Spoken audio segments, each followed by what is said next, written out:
Good evening. My name is Marcy Williams, and I wanted to welcome everybody to our Gifted Parent Night 2024. So this night is, for our parents with students that are gifted eligible or eligible for gifted services. However, everybody is invited to stay. We are going to share some of our challenges, that we have faced and how we have accepted those challenges and updated our gifted services here in Pasco. Oh, next page.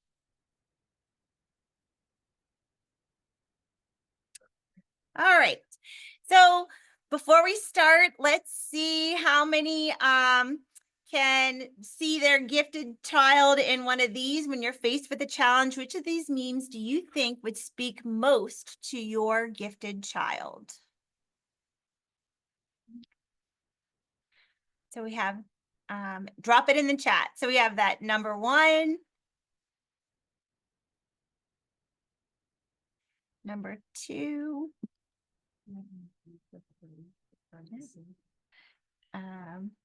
number 3, do not cross this field unless you can do it. I can't even read it. In 9 seconds, In 9 seconds. the bull can do it in 10. No signs on yard. I can't see the chat. Let me see my chat. What do we got going? I don't understand. I'm sorry. So my child would definitely be a 1. So I'm going to put that in. What's the challenge? I don't understand. What is this? Oh, yeah. Thank you, Shelly. 3. We got a 3.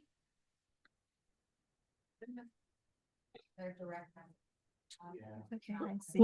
What's number 1? I don't understand. All right. Okay. So let's get started. Can you hear me? I see lots Can of anyone 3s. hear me? I see some more 3s. Yep, I can hear you, but it looks. Other parents can hear you, but I don't think they can hear you.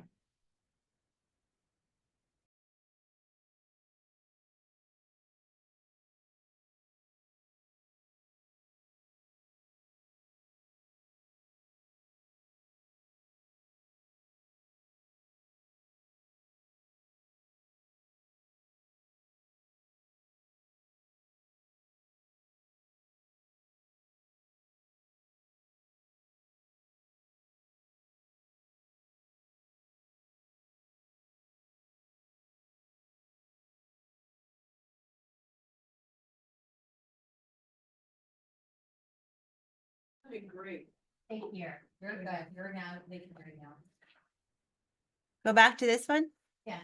All right. So here's our team. We have Sarah Dufresne. We have Trisha Hall, Kathy Kupchak, Fred Lawrenston, Sandy Wall, me, Marcy Williams, and Heidi Smith. Hey, I'm glad you can hear me. Thank you. All right. So in Pasco County Schools, we believe that it is important to provide that world-class education for all of our students. And our vision is for all of our students to achieve success in college, career, and life. And that's why we have such a belief in serving our Pasco students to the best of our ability. Our common vision of excellence. So this is something that, we as teachers and educators here in Pasco believe in these 5 different strengths. And for this night, we are going to collaborate and communicate and learn from and with outside of our school community with our parents for our gifted night.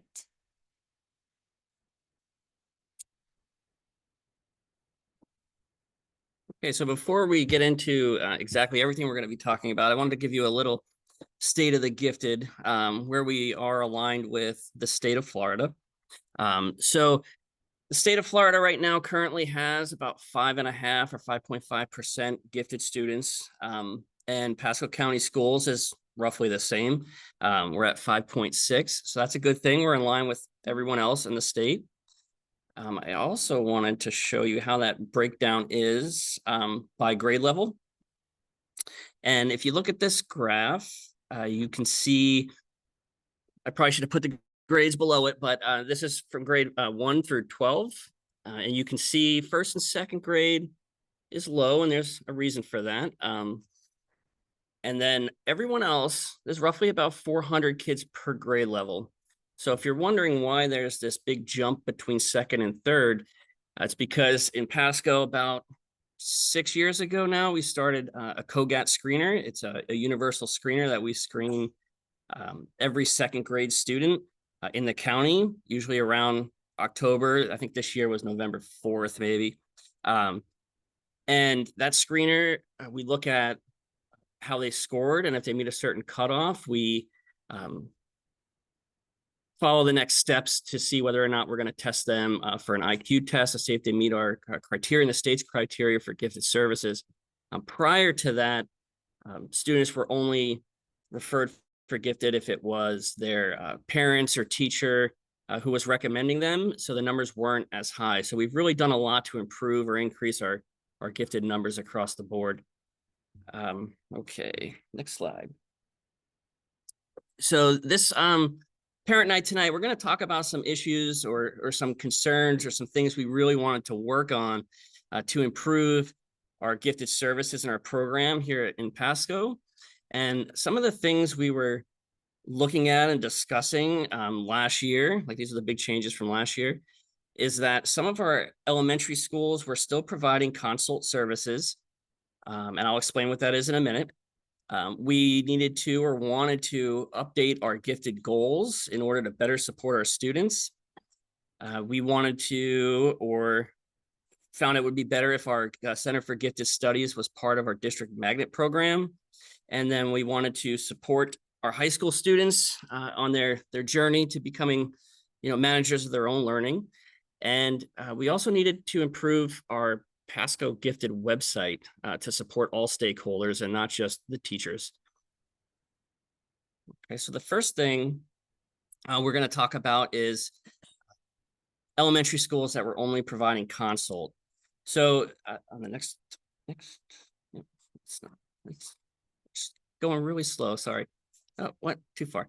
All right. So if you don't know, Pasco offers there's 3 different models of gifted service that we provide in Pasco. There's a self-contained model, an inclusion model, and a consult model. And to give you a brief overview, this kind of just breaks down what those models look like. At our Center for Gifted Studies, our self-contained model, everyone in that classroom is gifted. Where our inclusion, we want our gifted students grouped together and then grouped with high achieving students if there's not enough to fill a class. In our consult model, it's different in that the student has a gifted EP, but there's really no intentional planning on where that student is put, nor is there any requirements for the teachers. So in our other 2 models, inclusion and self-contained, the teachers have to be endorsed or working towards their endorsement to learn about how to teach, right? Different ways and strategies to teach our gifted learners, some of our needs of gifted learners and how to really work with them, because our gifted students can be it takes some special training to work with everybody. Okay, so the other thing is the frequency. So in our self-contained model, that frequency happens on a daily basis because everyone in that class is gifted. Our inclusion model is kind of weekly. We expect this to taking place, and our consult model, we also would expect it or want it to happen as often as weekly, but we only work with those teachers on a monthly basis. The gifted resource teachers do. Okay, the next slide. So why it's a benefit to switch? So now that we've changed, so all of our 3rd through 5th grade classes across the district are providing inclusion services with the exception of eSchool. It's an online platform, so it's a little bit different, but all of our brick and mortar schools are providing inclusion services. And what this does is it allows our elementary students or gifted learners to be instructed by teachers who are already endorsed or going through the endorsement courses. So they'll have teachers that are more able to understand and provide the services that our gifted learners deserve. The gifted students are going to be grouped together instead of having 2 in this class, 1 in this class. This way they'll be together and they can, it builds more of a cohesive environment for those students. The other thing is when we send home quarterly reports, normally a consult student would get that report from the gifted resource teacher, who is basically summarizing what they're talking to the teacher about of the student. Now that student's teacher will be providing that report directly to you. So it's going to come from them and they can provide more detailed explanation on what type of service or differentiation they're providing to the student in the classroom. And then of course the differentiation should be increased in frequency, and then also hopefully in effectiveness, because now the teachers will be better trained on how to provide those services.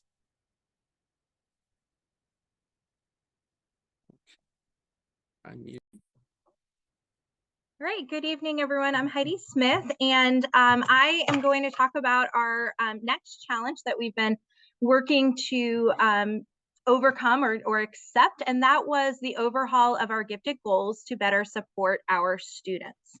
So if your child has had an educational plan done recently, then you probably have seen these new goals come on the input forms that were sent home, and then you discuss them at the meetings. But there are still some students that are transitioning from our old goals to our new goals.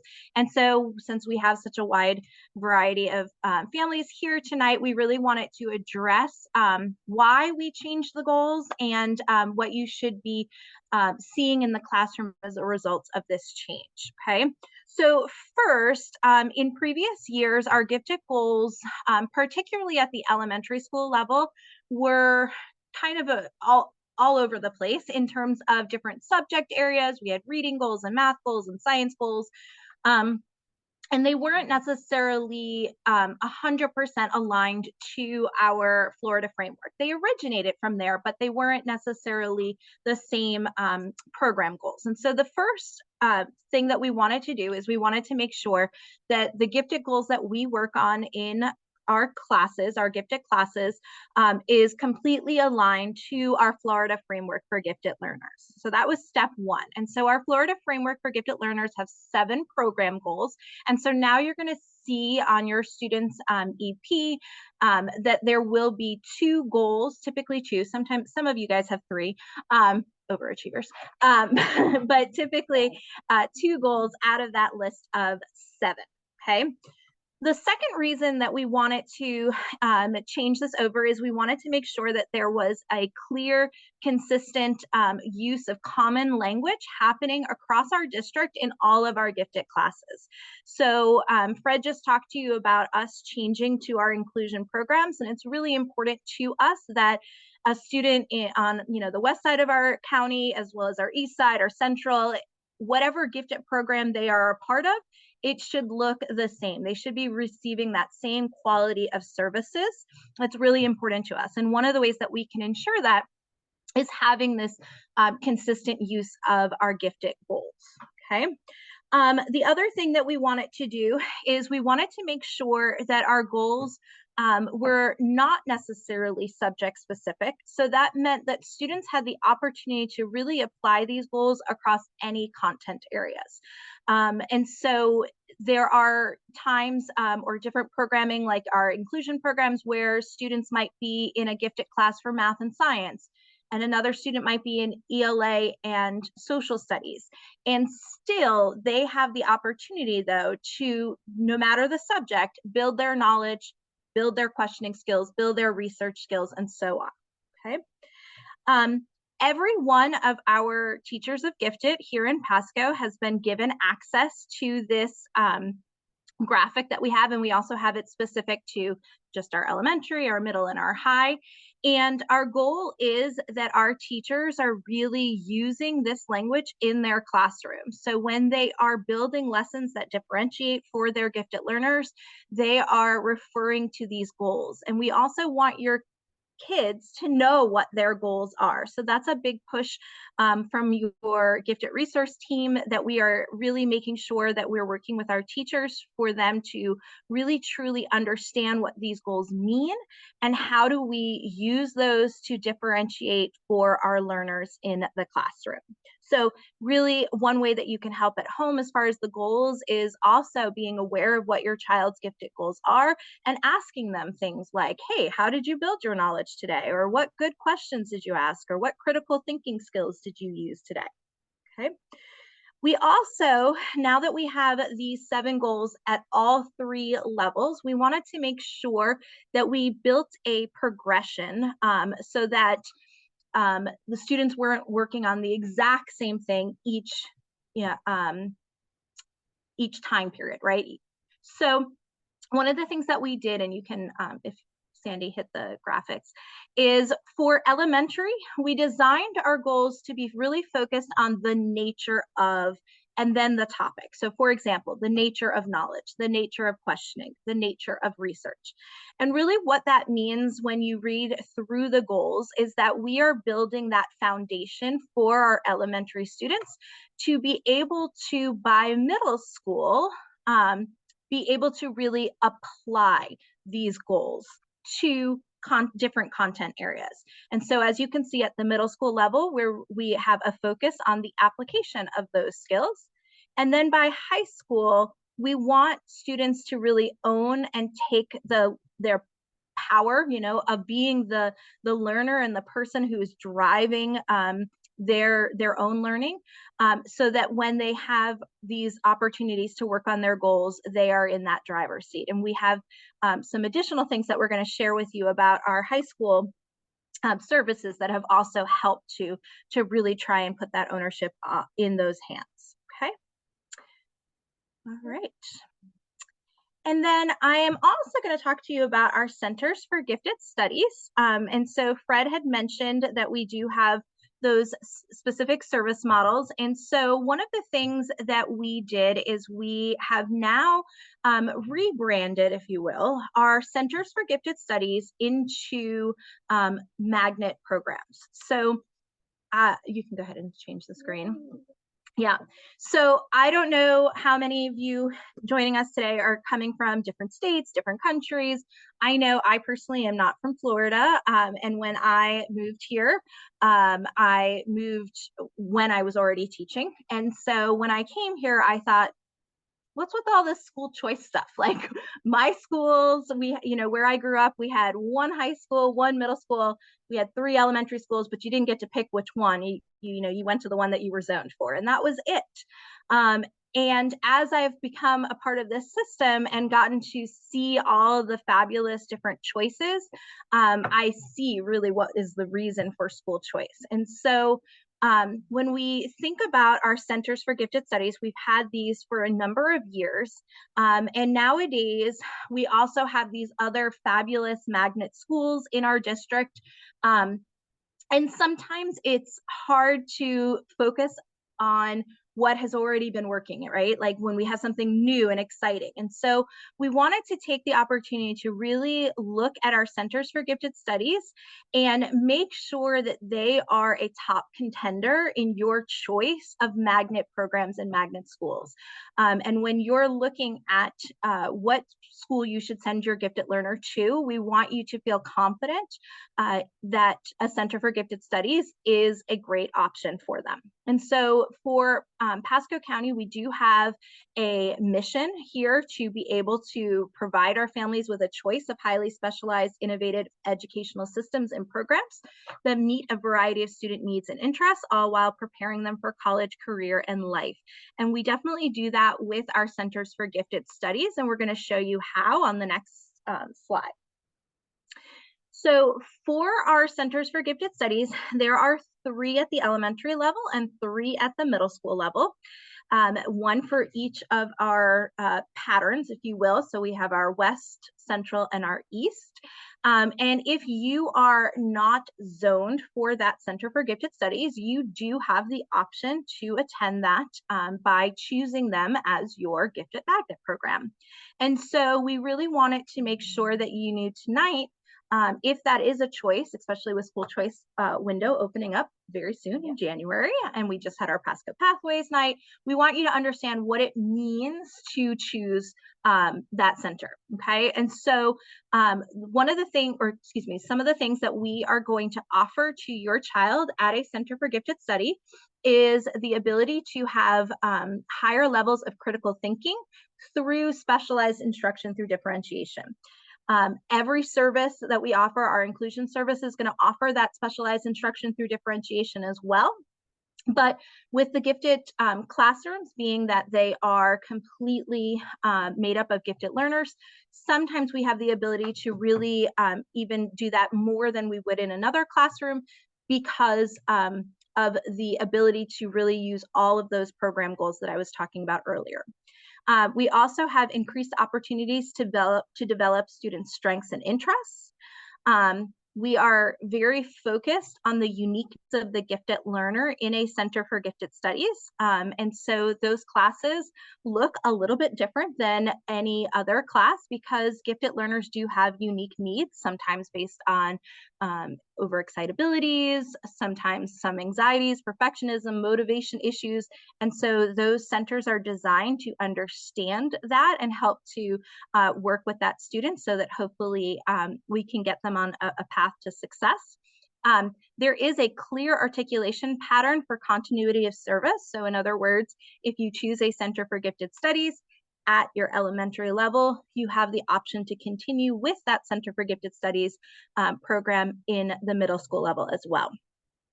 One of the other things that is a benefit is that it really is a community of learners who have, as I mentioned earlier, those similar needs.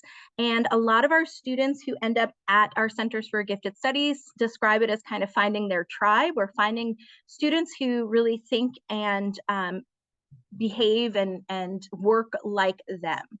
And the benefit, of course, is that you don't have to go to a special school or leave Pasco County to have this option. We are right here in the public school system, and we are a choice that is for you for grades 3 through 8. And so we just wanted to make sure that you were aware of that, and that by refocusing us as a magnet program, that we put, again, that emphasis on gifted education as one of our top choices for magnet programming in Pasco County. Okay, thank you. Let me just stay over here and talk. Okay. You want me to click through it? Are you controlling it? Okay. So, hey, everybody. I actually am very excited about this because we've been talking about ways that we can reach more of our high school students, our gifted high school students, for quite a while now. And this year it's starting to come to pass. So I'll try to contain my excitement, but I'll get started here. So we go to the next slide. So we actually have 2 exceptional options for our high school students. It's going to take a while to get the word out, but some of our students are already reaching out to us and starting to participate, and I think it's going to take off. We actually have 3 ways that we're starting to better leverage our platforms so that high school students can reach out to their gifted resource teachers, and gifted resource teachers can communicate more effectively with our high school students. For those who are not clear, the service at the high school level is a consultation on an as-needed basis. While our state doesn't support gifted services at the high school level, our district certainly did. And they really wanted that any high school student in need, not being successful in high school, getting those D's and F's at the quarter, we would be able to reach out to them and try to connect them, find out what's going on and reconnect them. But we knew as gifted resource teachers, we have a whole group of successful gifted high school students who really needed a little bit more coaching to really reach their full potential in terms of their becoming independent learners. And that is, I use the phrase managing their learning, that time management, being more organized, being able to have realistic study expectations and prioritize appropriately, and then get to the nitty gritty when they actually have to start studying. Note we said when they actually have to start studying. We understand that. That they actually know what's involved and have some active study strategies at their fingertips, or critical reading strategies are another big thing.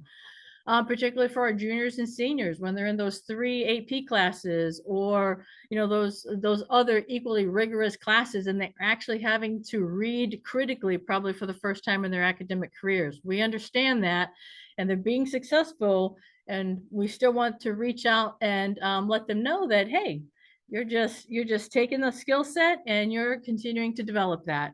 And with that, we're offering virtual workshops in that regard, as well as a Canvas course on their My Learning platform. All the gifted students will have access to the Pasco Gifted High School Experience.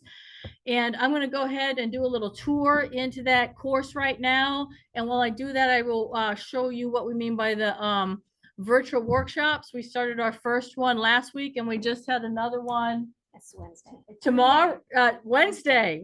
So let your high schoolers know. Okay, let your high schoolers know.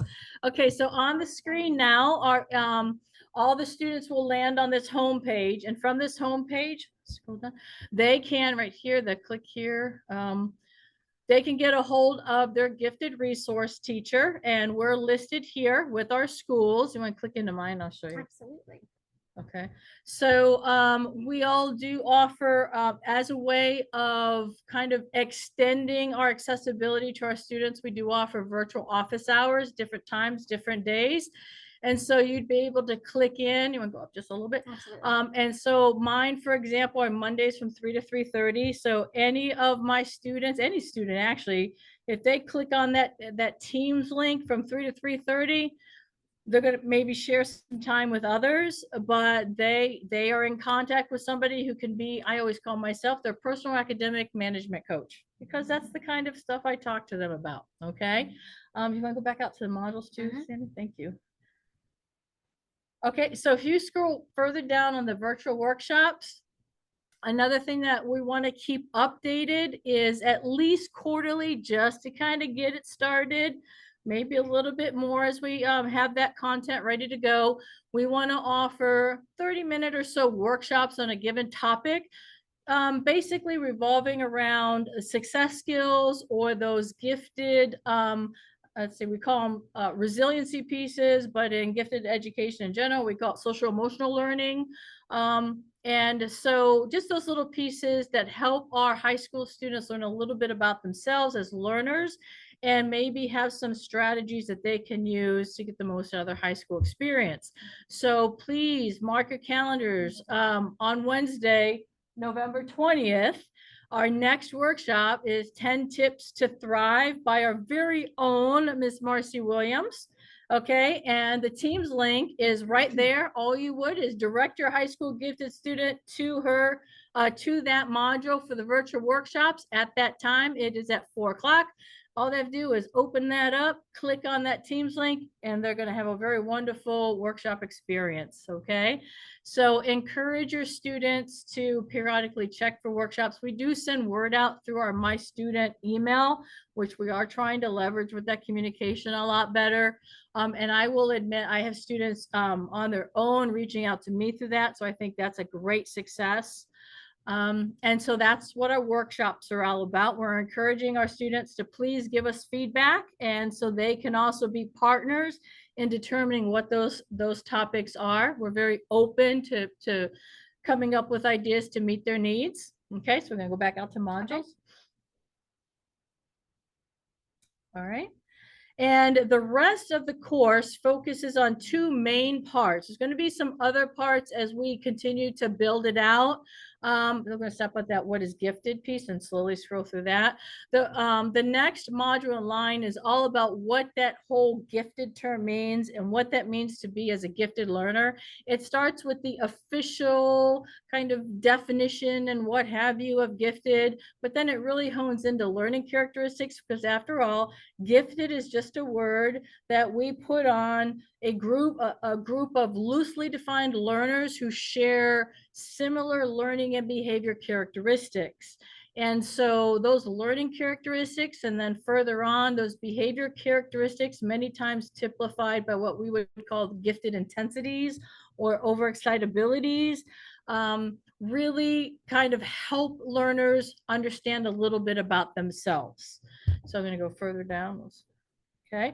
Another piece that is near and dear to my heart is a lot of times our gifted students have other exceptionalities also, such as ADHD, SLD, they're on the spectrum, etc. And they're what's called twice exceptional.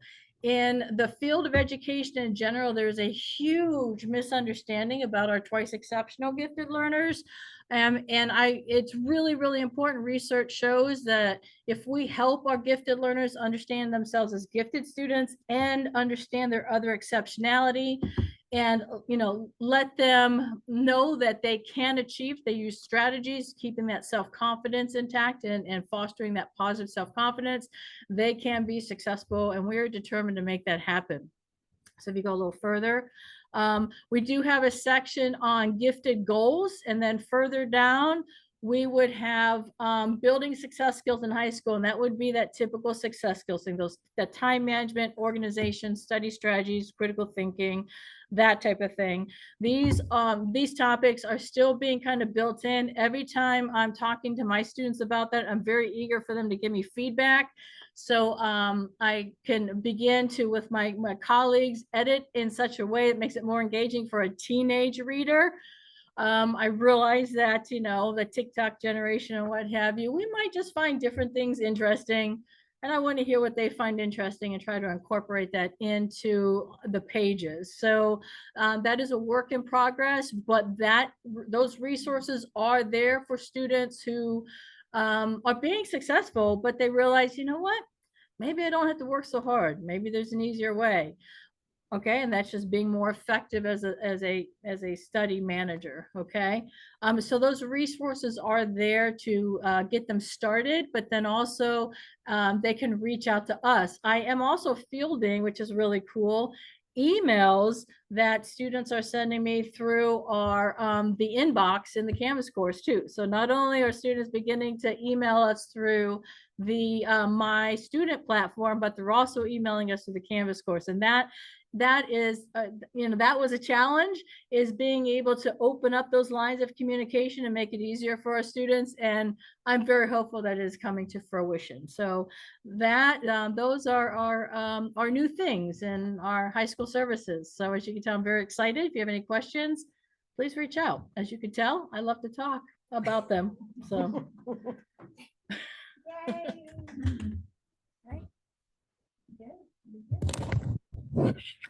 All right, moving on. I am Kathy Kupchak, and one of the things we know that we needed to improve and work on was our gifted website to help support all stakeholders here in Pasco County.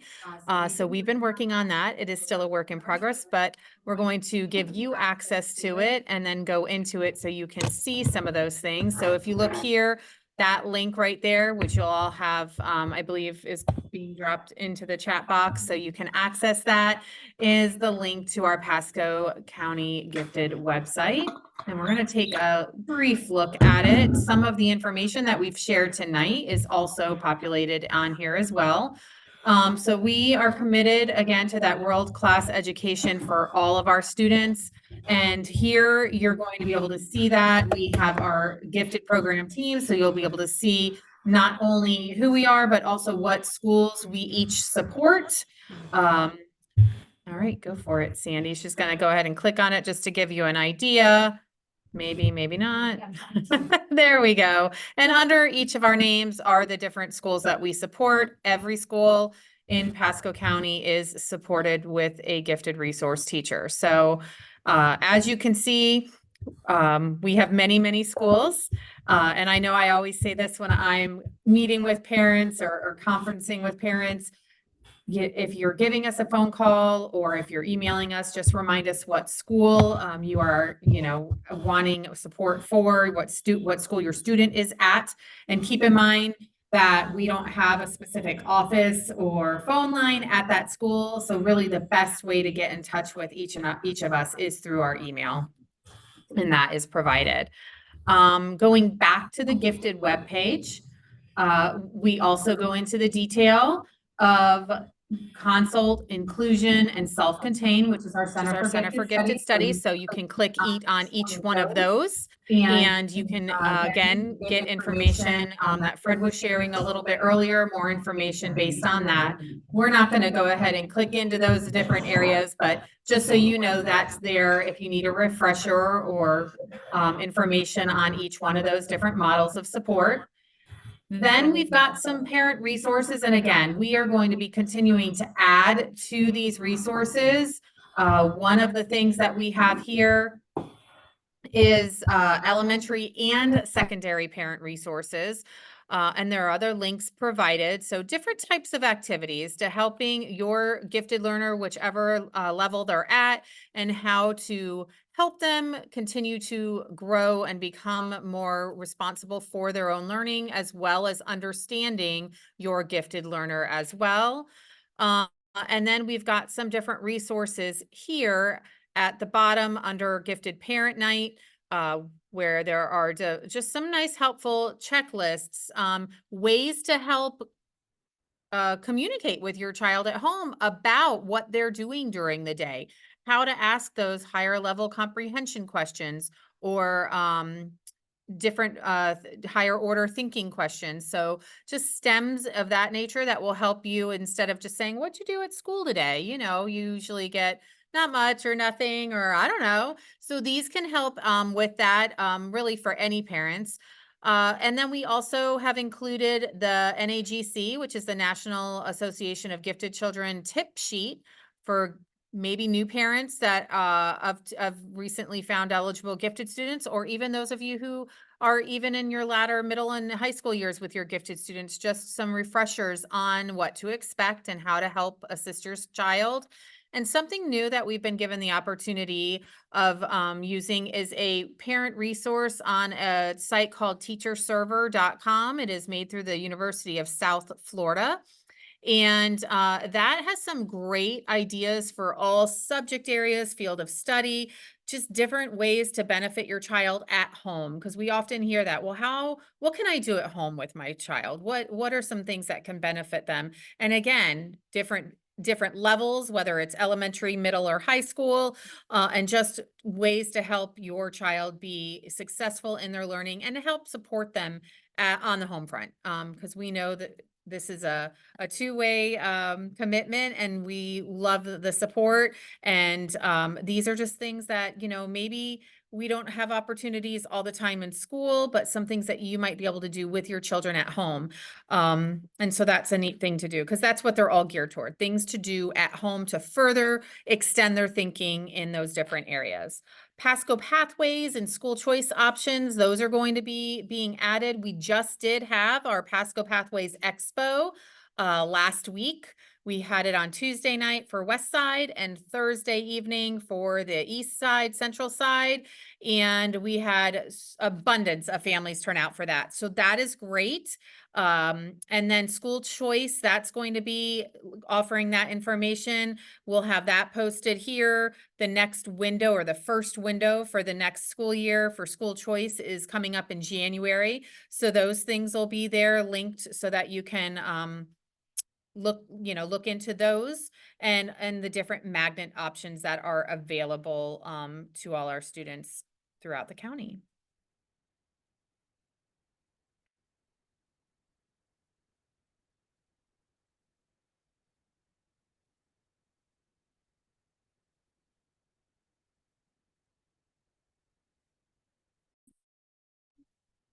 Okay, so those are all of the challenges that we accepted and that we made good on going through with them.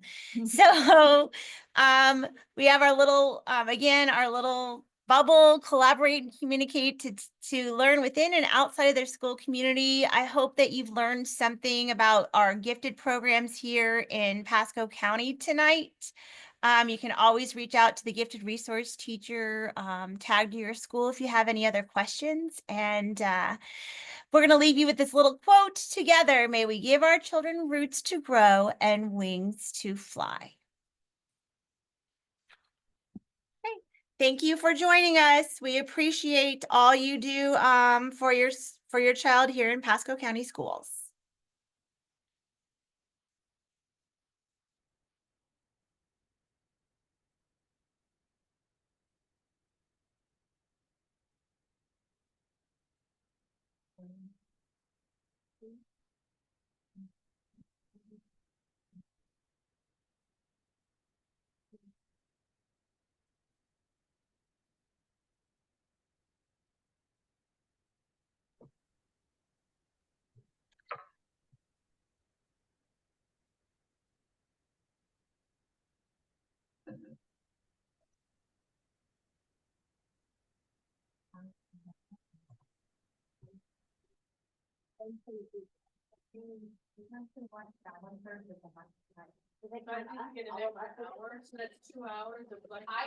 My guess is 1:30. Mine was 1:20, so we're putting it on. 1:30. And I got it. There's how many of us in here? But then it kept on like, it would go down, but it would replace it. It was covered in the high. Okay. All right.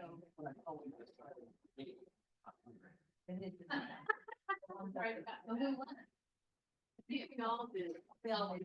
We all did a great job. Kathy, you are. Are we stopping? Yeah. Karen? 39. We're not still recording because then Marcy Lane is talking.